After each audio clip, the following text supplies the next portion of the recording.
2022년 1월, 제 나이 60세, 평생 직장이라 믿었던 곳에서 마지막 사직서를 내던 그날, 기분이 참 묘했습니다. 한편으론 이제부터가 내 인생의 진짜 시작이라는 기대도 있었죠. 아내는 여보, 그동안 정말 고생 많았어. 이제는 하고 싶은 거 하면서 편하게 살아. 라며 제 등을 토닥여줬지만 막상 회사 문을 나서는 순간 마음 한구석엔 나는 앞으로 뭘 하며 살아가야 하나 라는 두려움도 크게 자리 잡고 있었습니다. 퇴직금, 그리고 그동안 모아둔 노후자금, 그리고 이미 결혼한 딸, 곧 취업을 앞둔 아들, 자녀들 키우느라, 집 장만하느라 마음 편히 써본 적도 없는 돈이지만 그래도 평생의 결실이라 여겼습니다. 퇴직 후 몇 달은 정말 푹 쉬었습니다. 오전엔 산책, 낮에는 취미로 목공도 배우고 평생 하고 싶었던 책도 실컷 읽었습니다. 하지만 시간이 지날수록 내가 이렇게 살아도 되나 하는 불안이 몰려왔습니다. 한 달, 두 달 놀면 뭐하나 몸도 점점 무거워지는 것 같고 무엇보다 일할 때의 그 성취감, 동료들과의 소속감이 너무나도 그리웠습니다. 그러던 어느 날 오랜만에 만난 회사 동기에게서 형님, 요즘 퇴직하면 편의점 많이 하잖아요. 괜찮대요. 노후 대비로 딱이래요. 라는 말을 들었습니다. 처음엔 웃어넘겼습니다. 하지만 시간이 지나고 TV를 틀면 편의점 창업 성공 사례, 유튜브엔 노후 대비 편의점 사장이 답이다 하는 영상들이 쏟아지더군요. 우리도 퇴직금 가지고 조그맣게 창업이나 해볼까? 아내와 둘이 이런저런 얘기를 하다가 동네 편의점 사장님과 인사도 나눠봤습니다. 사장님, 힘들진 않으세요? 그러자 그 사장님이 웃으며 요즘은 인건비만 잘 관리하면 그럭저럭 괜찮아요. 누구나 할 수 있죠. 본사에서 다 도와주고 알바만 잘 뽑으면 진짜 편하게 해요. 라며 환하게 웃으셨습니다. 아, 나도 할 수 있겠구나. 점점 욕심이 생겼습니다. 퇴직한 친구 몇 명과 모임에서 편의점 창업 얘기만 나오면 자영업은 힘들다. 그래도 편의점은 누구나 할 수 있다. 라는 말이 반복됐습니다. 그날 밤 아내와 깊은 대화를 나눴습니다. 여보, 나 정말 마지막으로 한 번만 내 사업 해보고 싶어. 큰 욕심 내는 것도 아니고 딱 우리 둘이 관리할 만한 작은 점포 하나만 운영해보자. 아내도 처음엔 반대했지만 그래, 당신 평생 회사만 다녔으니 이제 하고 싶은 거 한번 해봐 하며 고개를 끄덕여줬습니다. 그렇게 본격적으로 편의점 창업을 알아보기 시작했습니다. 편의점 본사 홈페이지에 창업 상담 신청 버튼을 눌렀습니다. 신기하게도 다음날 바로 본사에서 전화가 왔습니다. 안녕하세요. GX 편의점 창업 담당자입니다. 혹시 창업 관심 있으세요? 상냥하고 친절한 목소리였습니다. 아내와 저는 본사에서 직접 관리해주면 정말 믿을만하겠지 싶어 상담 일정을 잡았습니다. 본사에서 임차료 지원, 시설 투자, 초기 창업 비용의 50%까지 지원해드립니다. 월 순수익 300만원에서 400만원 충분히 가능합니다. 창업 담당자는 프리젠테이션을 하며 자신 있게 말했습니다. 이 정도면 우리 부부가 노후 걱정 없이 작게 벌며 살 수 있겠구나. 설명회가 끝나고 담당자와 따로 상담을 받았습니다. 사장님, 요즘은 신규 점포보다 리뉴얼 점포 추천드려요. 임차료도 낮고 시설도 본사에서 다 해드리니까 실제 순수익이 더 잘 나와요. 위치만 잘 고르면 걱정할 필요 없습니다. 저는 마음이 점점 움직였습니다. 다음 날 실제로 후보지라며 곧 계약 만료되는 점포 근처의 대학, 아파트, 오피스텔까지 직접 데려가 현장도 보여줬습니다. 사장님, 이 정도 상권의 임차료가 이 정도면 솔직히 다시 나오기 힘든 자리예요. 망할 일 없습니다. 라고 장담했습니다. 아내와 저는 계산기를 두드려 봤습니다. 임대료, 관리비, 본사에 내야 하는 로열티, 인건비 계산하면 할수록 생각보다 초기 비용이 꽤 들었습니다. 그래도 요즘 은행 금리가 2%인데 이 정도 투자해서 매달 300만원씩만 남으면 성공이지 않나? 라고 생각이 들었고 결국 퇴직금과 예금 일부 그리고 약간의 대출까지 총 1억 2천만 원을 이 편의점 창업에 올인하기로 결심했습니다. 계약서에 서명하는 순간 손이 살짝 떨렸지만 그래, 이게 내 마지막 승부수다 라며 스스로를 다독였습니다. 아내와 저는 서로의 손을 꼭 잡고 잘해보자 라고 말했습니다. 그리고 2022년 5월 GX 편의점 간판이 우리 이름으로 바뀌는 순간 설렘과 두려움이 동시에 밀려왔습니다. 퇴직 후 첫 시작, 드디어 편의점 사장이 되었습니다. 새벽 6시 알람 소리에 눈을 뜨자마자 제일 먼저 생각난 건 오늘이 오픈 첫날이라는 사실이었습니다. 아내와 저는 전날부터 편의점 오픈 준비로 잠을 제대로 못 잤습니다. 전날 밤 본사 점포 개발팀에서 내일 아침엔 본사에서 직원이 나가서 오픈 지원해 드릴 테니 너무 걱정하지 마세요 라고 여러 번 안심을 시켜줬지만 막상 아침이 되니 두근거림과 긴장, 그리고 알 수 없는 불안감이 뒤섞여 있었습니다. 오전 7시 매장에 도착하니 이미 본사 직원들이 홍보용 현수막과 풍선을 달고 매대 정리, 전산 세팅, 마지막 청소까지 바쁘게 움직이고 있었습니다. 본사 직원이 하나하나 시범을 보이니 저도 어느새 그들과 함께 매대에 상품을 채우고 있었습니다. 10시가 되자 동네 주민 몇 분이 매장에 들어섰습니다. 생각보다 손님이 적었지만 그래도 첫 손님에게는 작은 사탕을 챙겨주고 앞으로 자주 들러주세요 라고 인사드렸습니다. 오후가 되자 학생들, 근처 아파트 주민들이 조금씩 들어오기 시작했습니다. 아내는 계산대에서 서툴게 바코드를 찍고 저는 바삐 진열대 정리를 하며 편의점을 오픈했다는 사실이 실감이 나기 시작했습니다. 오픈 첫날 본사 담당자는 지금은 자리 잡는 기간이니 하루 매출 70에서 80만 원이면 잘 되는 거예요. 한 달만 지나면 여기 동네는 100만 원 이상 금방 올라갈 겁니다. 라고 희망 섞인 말을 남기고 저녁 무렵 매장을 떠났습니다. 밤 10시 첫날 마감을 하며 계산대 매출을 정산해보니 하루 총 매출은 68만 원. 순수익을 대충 계산해보니 이 정도면 나쁘지 않네라고 생각했습니다. 하지만 첫날의 설렘은 며칠 가지 않았습니다. 오픈 일주일째, 이제는 본사 직원도 오지 않고 모든 일을 저희 부부 둘이서 해내야 했습니다. 새벽에 일어나 신선식품 배송을 받아 유통기한 체크, 진열, 오픈 준비까지 손이 10개라도 모자랄 정도로 바빴습니다. 점심 무렵 아내는 피곤에 쩔어 의자에 앉아 꾸벅꾸벅 졸았습니다. 여보, 잠깐 쉬어. 내가 카운터 볼게. 라고 해도 아내는 손님 오면 바로 계산해야 하잖아 하며 계속 자리를 지켰습니다. 며칠이 지나면서 손님 수는 조금씩 늘었지만 기대했던 것만큼 매출이 쉽게 오르지 않았습니다.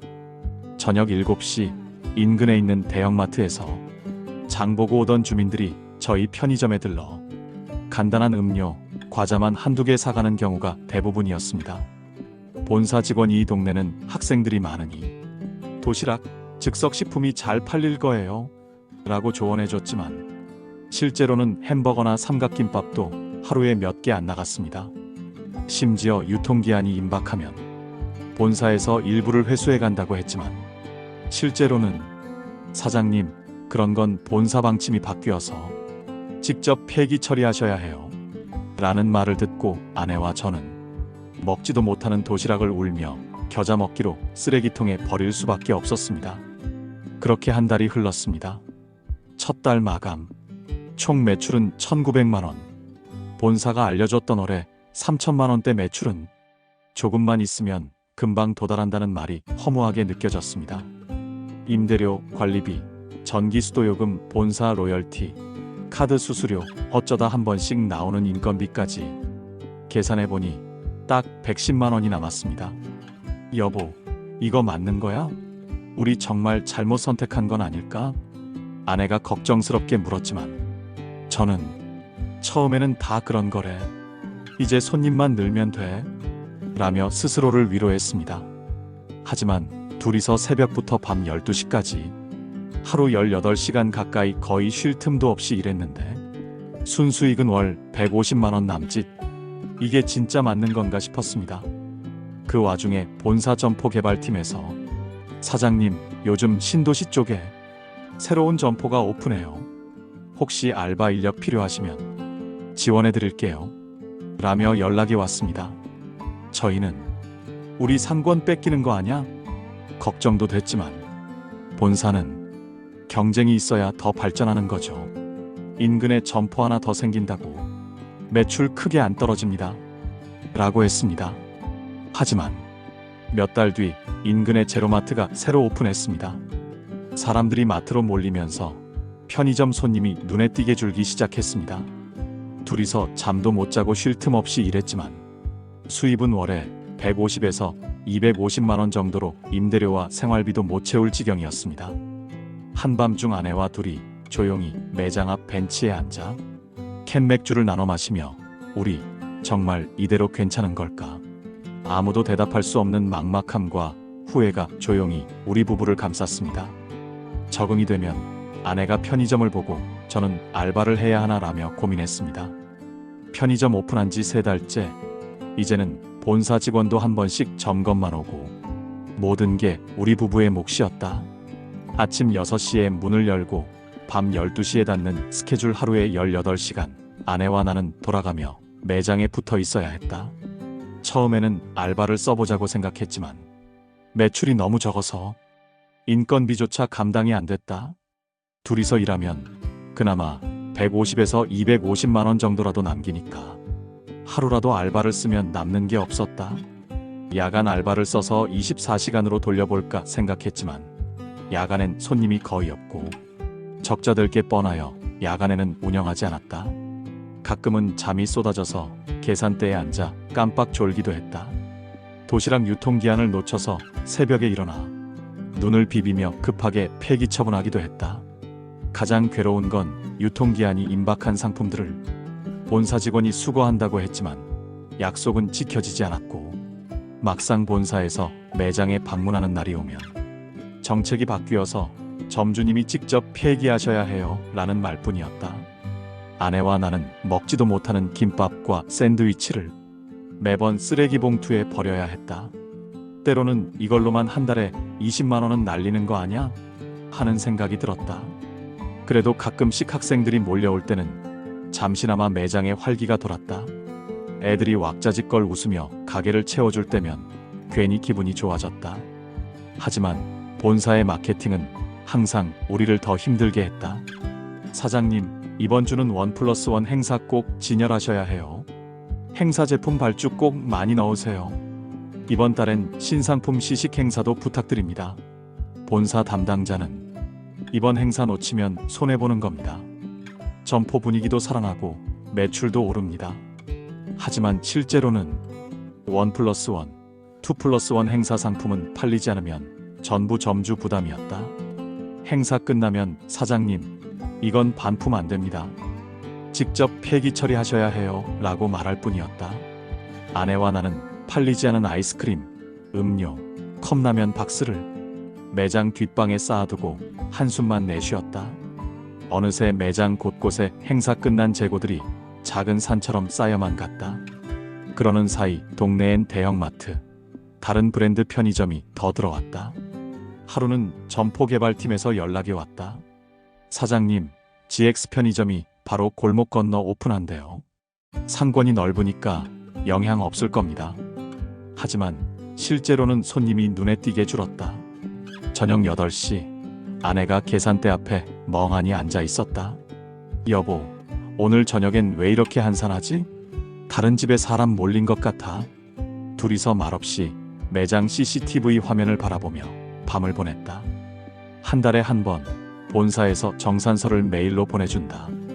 엑셀 파일엔 매출, 폐기, 수수료, 로열티, 각종 공제 항목들이 빼곡히 적혀 있었다. 아내가 여보, 이거 월급보다 적은데 우리 왜 이러고 있는 걸까? 나는 조금만 더 버티면 반드시 나아질 거야 라며 스스로를 달래봤지만 내 마음도 점점 무거워졌다. 처음엔 퇴직금 일부로 시작했지만 생활비가 모자라 적금을 깼다. 카드값과 생활비, 임대료, 각종 공과금들까지 점점 마이너스가 쌓여갔다. 신용카드 대금일이 다가오면 여보, 이번 달엔 카드값 어떻게 해? 아내가 조용히 물었다.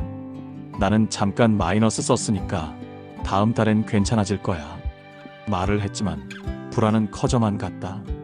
가끔 점포 관리자가 매장에 들렀다. 행사 발주 좀 더 넣으셔야죠. 다른 점포는 매출 오르던데 여기는 왜? 마치 다 사장님 책임이라는 식으로 말하는 본사 직원. 동네에 경쟁점이 늘어서 그렇다고 하면 그건 점주님이 홍보를 더 하셔야죠. SNS 활용해서 적극적으로 광고하셔야 합니다. 라는 뻔한 소리만 하고 돌아갔다. 여름이 지나고 가을이 왔다. 손님은 예전보다 더 줄었고 내 마음도 점점 무거워졌다. 매장엔 날마다 쌓이는 재고와 팍팍해진 생활비, 그리고 늘어나는 피로만 남았다. 밤 11시 아내가 말했다. 우리 이대로 괜찮을까? 아무리 해도 답이 없는 것 같아. 나는 아무 말도 하지 못했다. 아내와 둘이 앉아 텅 빈 매장 앞에서 조용히 캔 맥주를 나눠 마셨다. 밤 공기가 왠지 모르게 더 쓸쓸하고 서글프게만 느껴졌다. 가을이 깊어갈수록 편의점은 점점 더 감옥 같아졌다. 언젠가부터 나는 시간을 세는 사람이 되었다. 새벽 6시에 문을 열고 밤 12시에 닫을 때까지 아내와 나는 18시간을 번갈아 붙잡고 매장에 앉아 있었다. 사실상 하루 종일 숨 쉴 틈이 없었다. 매일 똑같은 자리, 똑같은 소음, 똑같은 반복의 일상 하루하루가 고역이었다. 나이가 들어서 그런지 초반에는 버틸만 했던 체력도 어느새 한계가 왔다. 잠깐이라도 자리에 앉았다가 잠에 빠져드는 일이 늘어났다. 눈을 비비고 계산대 앞에 서 있으면 아내가 좀 들어가서 쉬세요라고 말하곤 했지만 사실 아내도 내심 지쳐 있었다. 그녀 역시 손목엔 파스가, 허리엔 찜질 패드가 항상 붙어 있었다. 편의점은 절대 쉬운 일이 아니었다. 우리 매장엔 한 명의 알바생이 있었다. 주 2회, 저녁 시간만 몇 시간 맡겼다. 그래도 조금은 숨통이 트이겠지. 하지만 월급날이 되면 알바비와 사대보험, 고용보험, 각종 세금이 빠져나갔다. 실제로 남는 돈은 마이너스였다. 아내는 말했다. 여보, 그냥 우리 둘이 다 하자. 차라리 알바비라도 아껴야. 나도 그 말에 동의했다. 그래서 우리 둘만 번갈아 잠도 줄여가며 매장을 지켰다. 끝없는 본사 행사, 밀려드는 상품, 본사의 마케팅 전화와 문자, 매달 오는 신상품 안내, 주말마다 바뀌는 1+1, 2+1 행사. 이번엔 도시락 5박스 이상 넣으셔야 합니다. 신상품 꼭 진열해 주시고 SNS 이벤트도 부탁드립니다. 하지만 그 많은 행사 상품 중 제대로 팔리는 건 10개 중 2~3개뿐. 나머지는 유통기한이 다가오면 그저 우리 부부가 떠안아야 했다. 실제로 행사 상품에 폐기 지원금이 붙는 것도 아니었다. 본사는 사진만 받고 폐기 책임은 오롯이 점주목. 그렇게 버리는 돈이 한 달에 10만 원, 20만 원씩 쌓여갔다. 누적되는 피로와 적자, 이따금 서로에게 짜증을 내기도 했다. 아까 손님한테 너무 크게 말하는 거 아니야? 여보, 나도 힘들어서 그랬어. 평소에는 절대 하지 않던 말다툼이 매장 한 구석에서 터졌다. 그러고 나서 둘이 한참을 말없이 앉아 있었다. 아내가 고개를 숙이고 중얼거렸다. 우리 이러려고 편의점 하자고 했던 거 아니었는데. 나는 대답을 하지 못했다. 무슨 말을 해도 이 상황이 변하지 않는다는 걸 알았으니까. 편의점 본사 단톡방이 있다. 동네 점주들이 모여 정보도 나누고 힘든 얘기도 가끔 올린다. 이번 달 폐기 40만 원 찍었습니다. 다들 어떠세요? 밤샘 근무하다가 허리 다쳤는데 병원 갈 시간도 없네요. 애초에 본사 말만 믿고 시작했는데 남는 게 없습니다. 가끔 익명의 하소연이 올라오면 누군가는 공감 댓글을 달고 누군가는 조용히 나가버린다. 그걸 보며 나만 그런 게 아니구나 하면서도 위로가 되기보다는 더 막막해진다. 한 번은 본사 담당자가 매장에 들렀다. 사장님, 요즘 행사 점포는 매출이 많이 오릅니다. 이벤트 사진 꼭 SNS에 올려주세요. 나는 손님이 너무 줄어서 걱정입니다 라고 조심스럽게 말했지만 본사 직원은 다른 점포는 열심히 해서 매출이 늘었어요. 사장님도 조금만 더 노력하세요. 라며 원론적인 말만 반복했다. 사실상 문제가 생겨도 매출이 줄어도 본사는 아무 책임이 없었다. 모든 책임과 손해는 오롯이 점주가 지는 구조. 아내는 그날 밤 우리 정말 이대로 괜찮을까? 며 혼자 방에 들어가 한참 나오지 않았다. 적금은 거의 다 깼고 예전에 모아둔 퇴직금도 생활비와 매장 운영비로 대부분 나갔다. 그래도 우리는 조금만 더 버티면 괜찮아질 거야. 스스로를 위로했다. 하지만 가끔 집으로 가는 길 아내가 내 손을 잡고 말했다. 여보, 우리 진짜 언젠가는 괜찮아지는 날이 올까? 나는 아무 대답도 할 수 없었다. 편의점이라는 감옥, 그 안에서 자유롭게 살고 싶어서 퇴직 후 인생 2막을 위해 시작한 편의점. 하지만 현실은 아무도 모르는 감옥이 되어가고 있었다.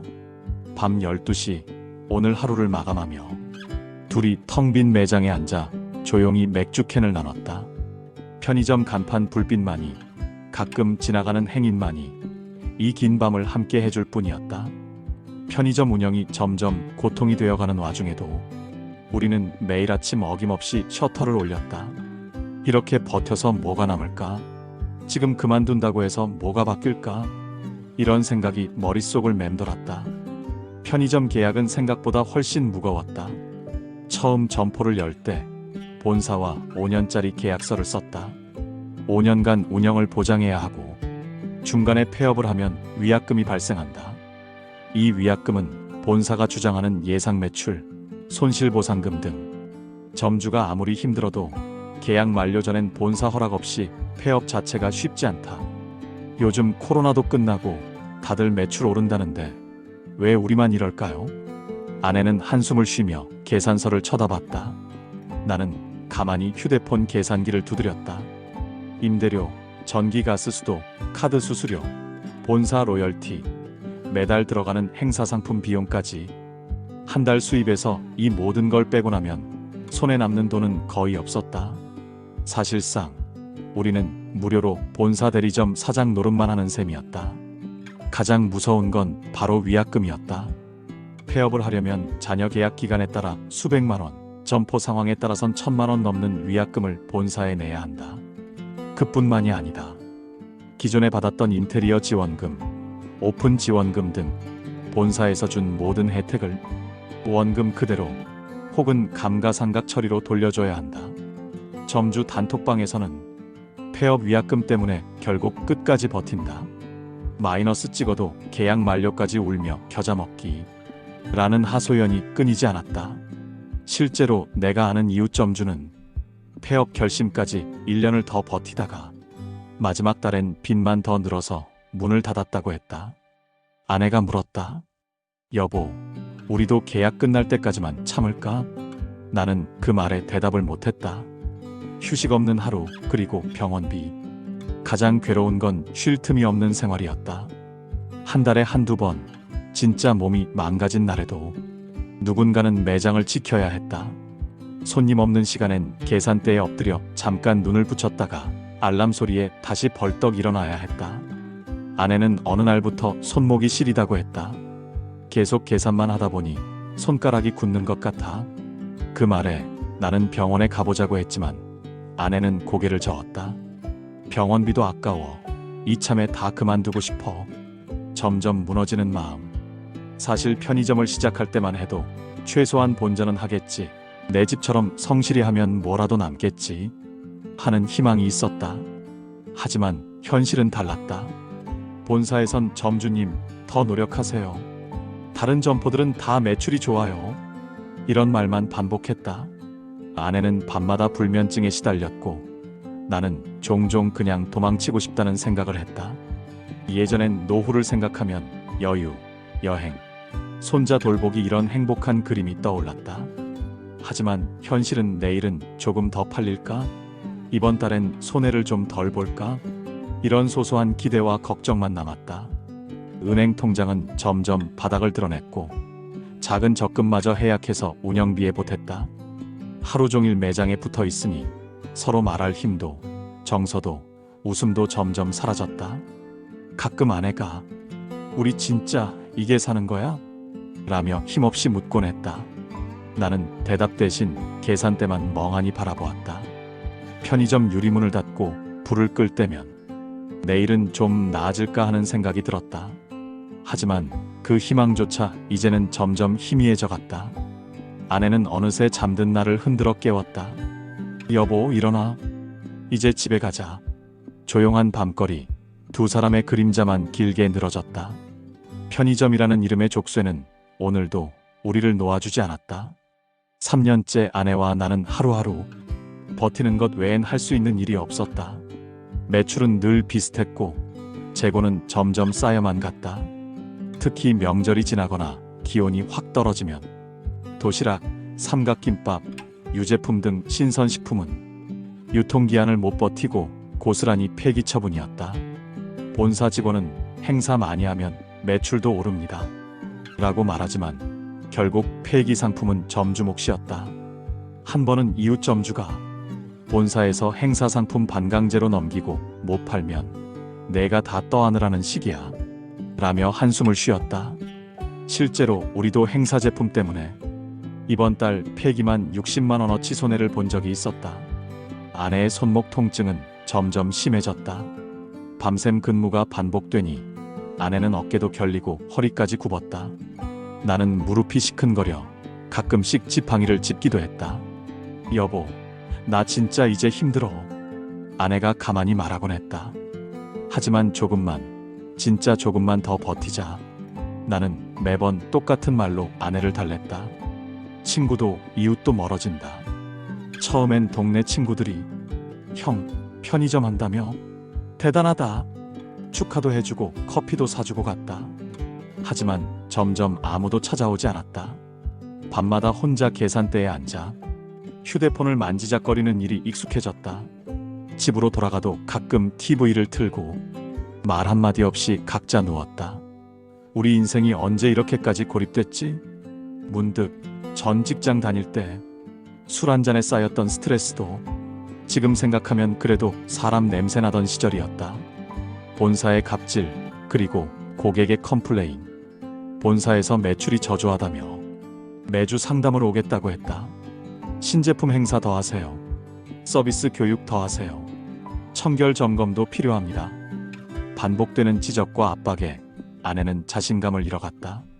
더 힘든 건 손님들 중 일부가 물건이 비싸네. 포인트 적립해달라.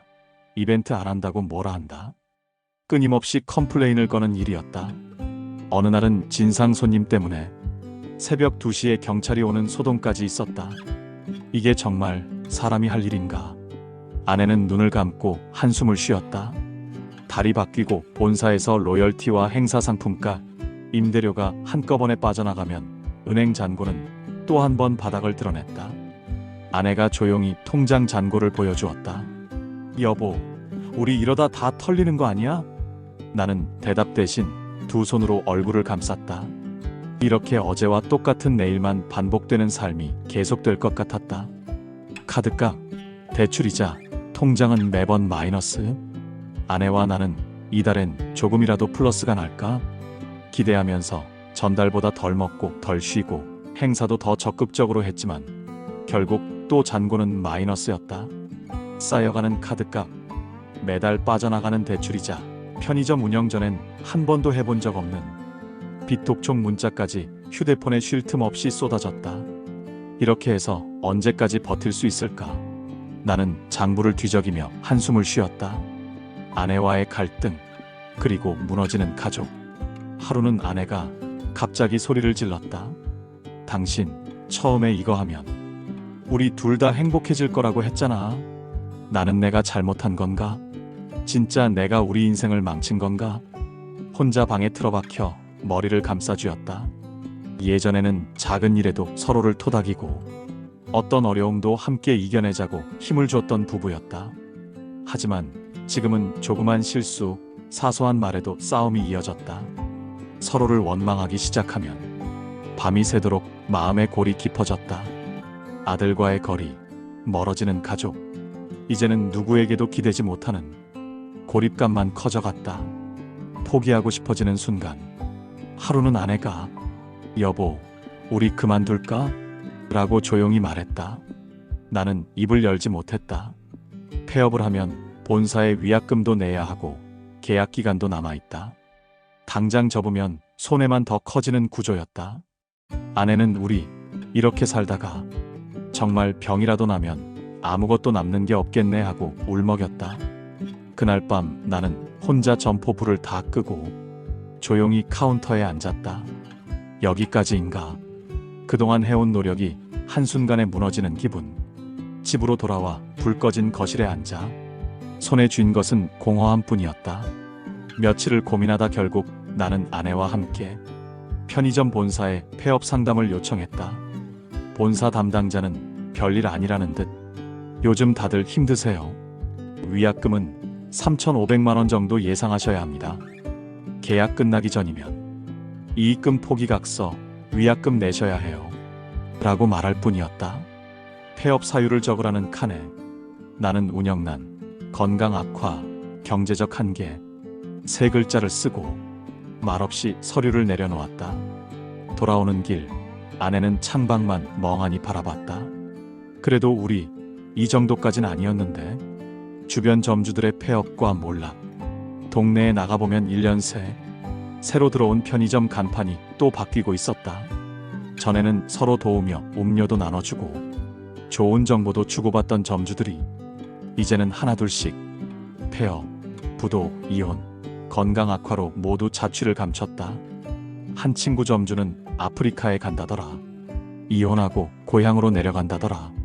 서로 안부를 묻던 대화도 이젠 거의 사라졌다. 집에 돌아오니 아내가 소파에 앉아 자꾸 가슴을 누르며 숨을 쉬기 힘들어했다. 여보, 괜찮아? 병원 갈까? 아내는 그냥 조금 어지럽네. 괜찮아. 조금만 쉬면 돼라고 했지만 나는 왠지 가슴이 철렁했다. 내가 이렇게까지 만들지 않았어도 아내가 이렇게 힘들진 않았을 텐데. 나는 아무 말 없이 아내의 어깨에 손을 얹었다. 이제는 정말 끝이라는 느낌. 그날 밤 집에 누워 한참을 천장만 바라봤다. 폐업을 하면 진짜 다시 일어설 수 있을까? 잠도 오지 않고 불안과 두려움, 그리고 무력감만이 마음 한 구석을 짓눌렀다. 폐업 서류를 제출하고 나니 본사에서는 위약금 정산서, 점포 원상복구 확인, 남은 재고 처리 등 다음 주까지 마무리해 주셔야 합니다. 라는 연락이 왔다. 나는 그 서류들을 하나씩 출력해서 책상 위에 놓았다. 서류마다 적힌 수백만 원 단위의 비용, 원상복구비, 위약금, 각종 잔금. 한숨만 나왔다. 나는 통장 잔고를 확인했다. 매달 월세, 인건비, 세금에 남은 돈은 얼마 없었다. 몇 달 만에 적금도 다 깼고 카드론, 소액 대출까지 이제는 어디서도 더 꺼낼 곳이 없었다. 아내는 조용히 손에 쥔 금팔찌를 내밀었다. 이거라도 팔아. 당신도 알고 있잖아. 더는 버틸 힘 없다는 거. 나는 아무 말도 하지 못하고 고개를 끄덕였다. 가족의 상실감, 그리고 자책. 아들은 아빠, 그냥 좀 쉬세요. 이 나이에 뭘 또 하며 자기 방에 들어갔다. 한때 자기 대학 등록금, 취업 준비비도 다 이 가게에서 나갔는데 이젠 다 지나간 일이다. 아내는 며칠째 잠을 설쳤다. 밤마다 뒤척이고 숨죽여 우는 것 같았다. 나는 아내의 등을 토닥이며 미안하다. 내가 다 망친 것 같아. 라고 말했지만 아내는 그런 말 하지 마. 살다 보면 누구나 한 번쯤 넘어질 수 있지. 하며 억지로 웃어 보였다. 마지막 날 손님은 평소보다 적었고 점포 안에 불을 끄고 마지막으로 문을 잠그는데 마치 내 마음도 문을 닫는 것처럼 텅 빈 느낌이 들었다. 본사 직원이 내려와 점포를 둘러보고 여기 벽지, 바닥, 간판까지 모두 원상복구하셔야 합니다. 남은 냉장고, 진열대 의자, 테이블 하나씩 중고나라에 올렸다. 팔리는 건 절반도 안 됐다. 몇만 원에 내놓아도 가지러 오는 사람이 드물었다. 벽지는 직접 뜯고 바닥은 아내와 둘이서 밤새도록 닦았다. 하루, 이틀 끝나지 않을 것 같던 정리는 어느새 점포 안이 텅 비면서 진짜 끝이 보였다. 본사에 폐업 위약금 송금하고 원상복구비까지 마지막 남은 돈을 다 털었다. 통장 잔고는 10만 원도 채 남지 않았다. 이렇게 허무하게 모든 것이 사라졌다. 허탈함과 막막함. 그날 집에 돌아오는 길 아내와 한마디도 하지 않았다. 집에 들어와 식탁에 앉아 한참을 멍하니 있었다. 이제 우리는 어디로 가야 하지? 아내는 그래도 잘 버텼어. 이만하면 정말 잘한 거야. 라고 말했지만 나는 나이 60 넘어 아무것도 남은 게 없다며 목이 메었다. 부부의 대화, 현실적인 고민. 아내는 앞으로 뭐 할지. 조금만 쉬었다 생각해봐요. 당분간은 쉬어도 돼. 라고 했지만 나는 당장 다음 달도 걱정이야. 나가서 일이라도 해야 할 텐데 하며 한숨을 내쉬었다. 아내는 내가 마트 캐셔라도 할까? 라고 말했다. 나는 아니야. 내가 나가서 뭐든 해볼게. 하며 힘겹게 웃었다. 지나간 시간, 텅 빈 집, 그리고 불 꺼진 점포의 그림자. 이렇게 내 60대의 한 시절이 완전히 끝났다. 편의점 정리하고 며칠을 쉬었다. 정신은 멍하고 몸은 무거웠다. 하지만 계속 이렇게 있을 수는 없었다. 나는 이력서를 새로 썼다. 주변에서 나이 많아 어디 받아주겠냐 하는 소리가 떠올랐지만 포기할 수 없었다. 인근 마트, 건물 경비, 주유소, 청소업체 모두 문의해봤다. 나이와 경력, 편의점 사장 하셨다고요? 반가워할 줄 알았는데 오히려 사장하다 왜 여기 오셨어요? 의아해하는 얼굴이 많았다. 몸은 괜찮으시죠? 야간은 힘드실 텐데. 서류 넣고 전화해도 나이 때문에 번번이 거절당했다. 아내는 너무 조급해하지 말아요. 편의점 하면서 매일 새벽까지 일한 것만 해도 충분히 쉬어도 돼요. 하면서 내 손을 잡아줬다. 나는 집에만 있으면 머리가 아파 몸이 더 무거워져라며 하루 종일 구직 사이트를 들여다봤다. 아내도 마트, 식당 등 구인 공고를 찾아보며 뭔가 해야겠다고 말했지만 일자리를 구하는 건 둘 다 쉽지 않았다. 동네에서 마주치는 편의점 단골 손님들은 사장님 잘 정리하셨어요? 이젠 좀 쉬세요. 하며 위로했지만 그 말이 왠지 더 서글펐다. 이렇게 인생이 다시 내려갈 수도 있구나. 아내가 겨우 하나 끝났으니까 다시 시작하자 라며 말했다. 나는 아내의 손을 잡고 한참을 말없이 누워 있었다. 그래, 다시 시작해야지. 끝이 아니니까. 며칠 뒤 아내가 조용히 말했다. 여기 아파트 청소 구인한다고 해. 나 시간 괜찮으니까 한번 해볼게. 나는 아내와 함께 구인처를 찾아갔다. 담당자는 두 분이 같이 하실 수도 있어요. 일단 내일부터 나와보라고 했다. 아내와 나는 오랜만에 같은 시간에 같은 길을 걷게 되었다. 어느새 서로 말수가 늘었고 간식도 챙겨주고 일 끝나고는 따뜻한 국밥집에서 허기를 달랬다.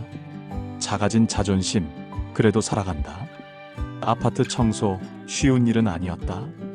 허리도 아프고 손톱 끝이 거칠어졌지만 그래도 누구의 눈치도 안 보이고 집에 월급이 들어온다는 안도감이 컸다. 나는 이렇게라도 다시 시작할 수 있다는 게 다행이네. 속으로 생각했다. 아내는 편의점보다 마음이 한결 편하다고 했다. 함께 일하다 보니 서로 더 가까워진 기분도 들었다. 아들은 여전히 전화로 집 걱정을 했지만 예전처럼 투덜거리거나 무리한 요구를 하지는 않았다. 아버지, 힘들지 않으세요? 라고 묻는 아들 목소리에 나는 괜찮다.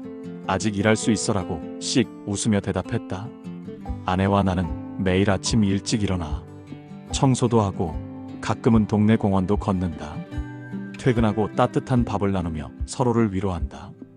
우리 다시 시작해서 다행이다. 아내가 조용히 말했다. 나는 그 말에 고개를 끄덕였다. 비록 예전처럼 큰 돈을 벌진 못해도 서로 의지하며 하루하루를 살아가는 지금, 이게 진짜 우리 인생이라는 생각이 들었다.